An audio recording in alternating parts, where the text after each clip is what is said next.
Hello, and welcome to the Edifice of Trust podcast.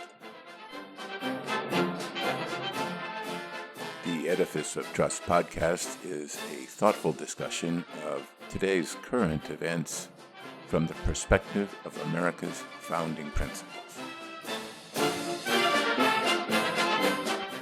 Hello, everyone.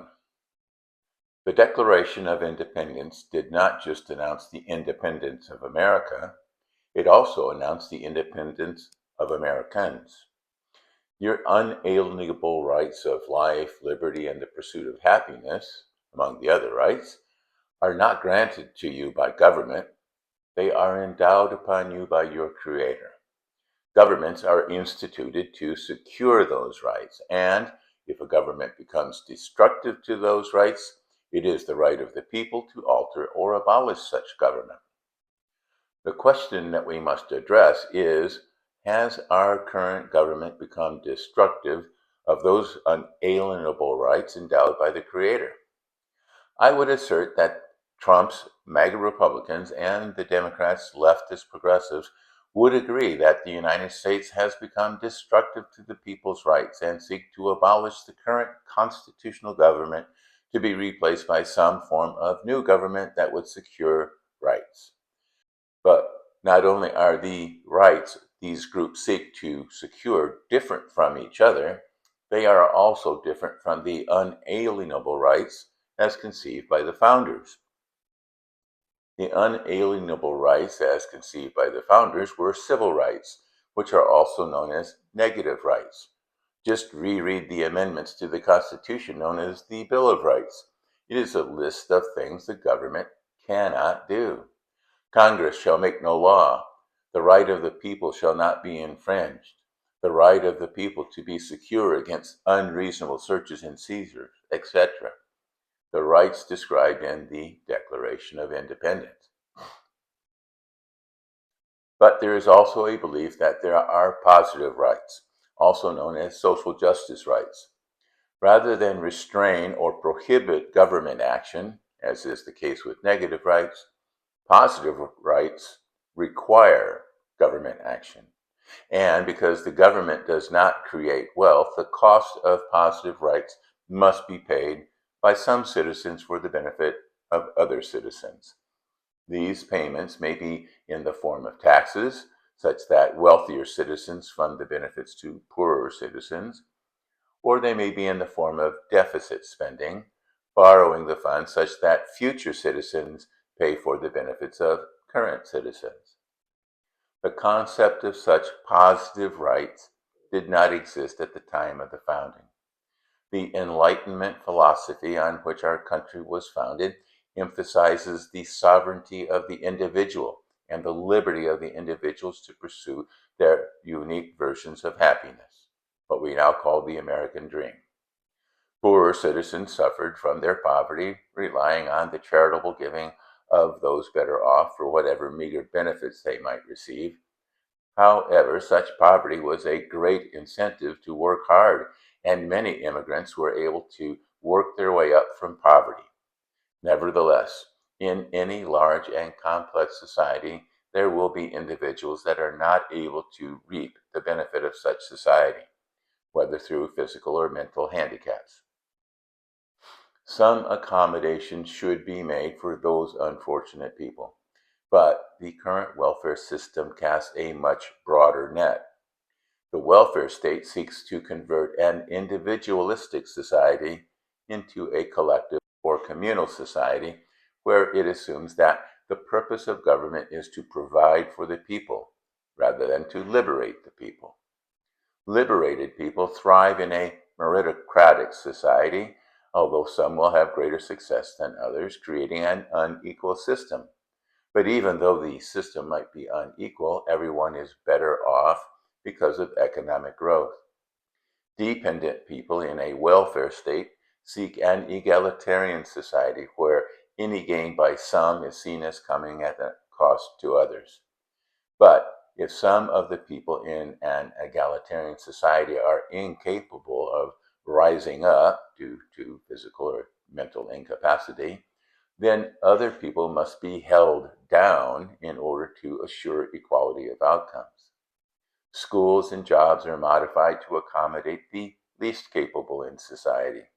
People are no longer able to pursue their happiness, but must beg government to please give them some happiness.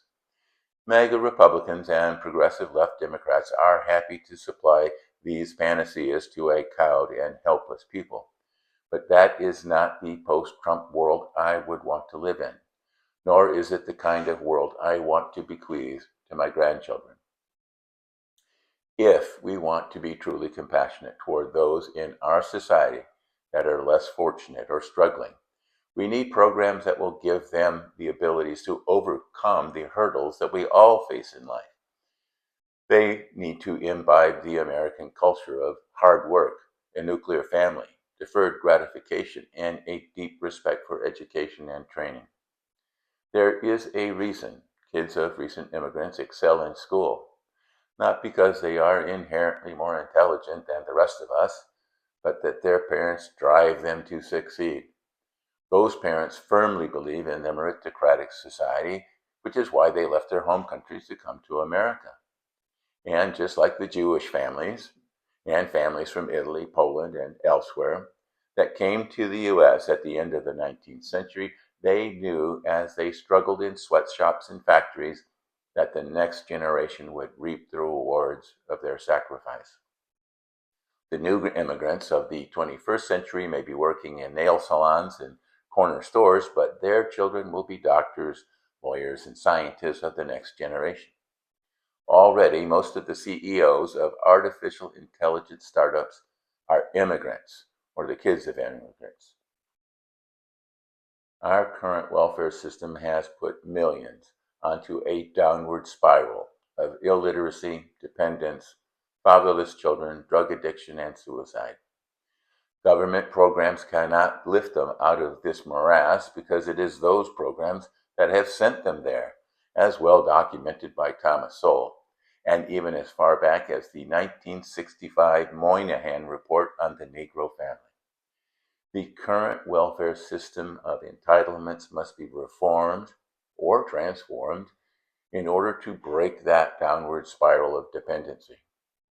First, let me be clear. Social Security and Medicare are not entitlements, nor should they be considered welfare or charity. I have been paying into Social Security for 60 years. And if I had put my Social Security contributions into the stock market, I would have more than $1 million nest egg. And if I had invested that nest egg into Treasury bonds, I would have annual interest income well in excess of what I receive now from Social Security, with the added benefit that after I die, that nest egg could be passed on to my kids and grandkids.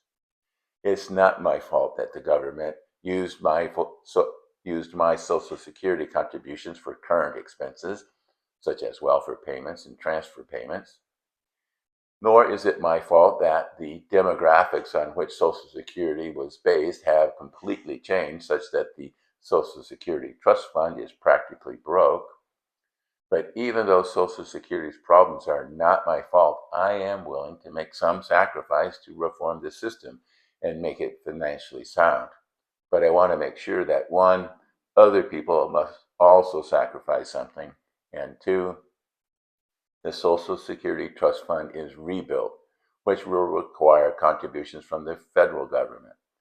It will take decades to make Social Security financially whole again, but that does not mean we can waste any more time kicking the can down the road.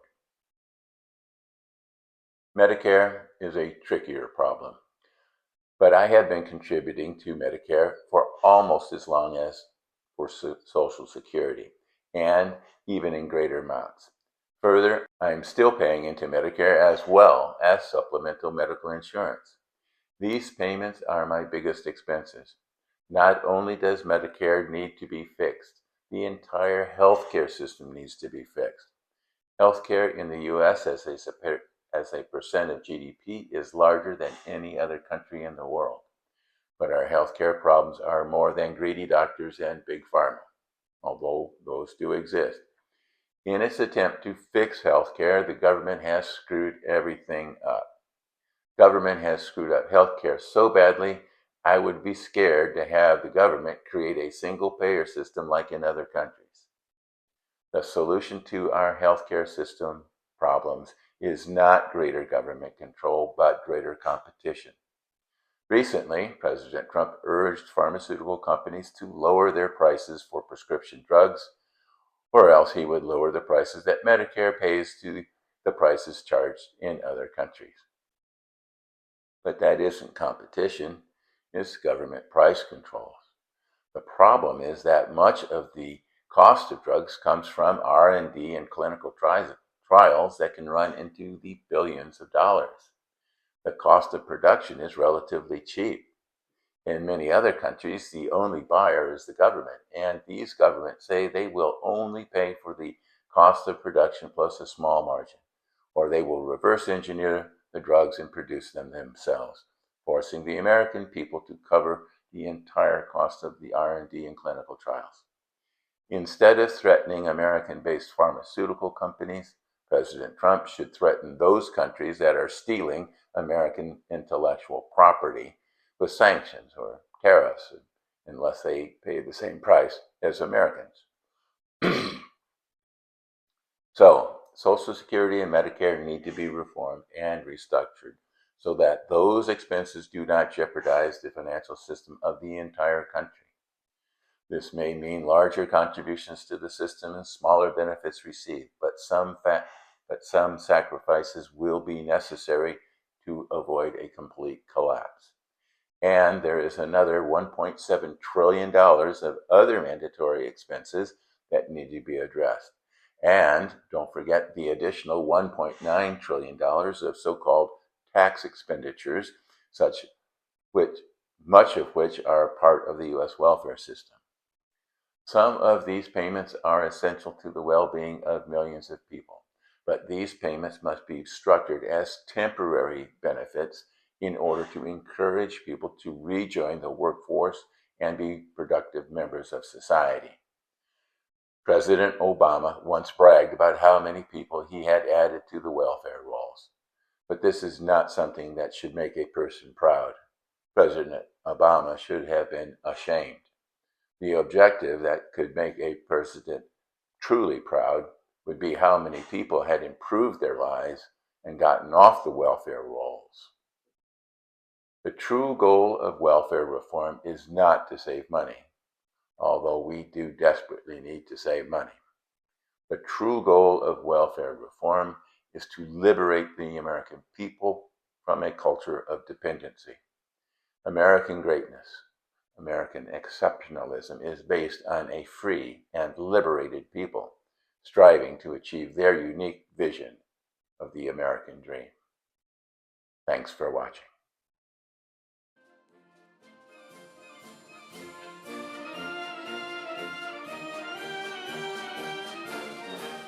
Links to source material used in preparing this podcast can be found on my website, www.edificeoftrust.com.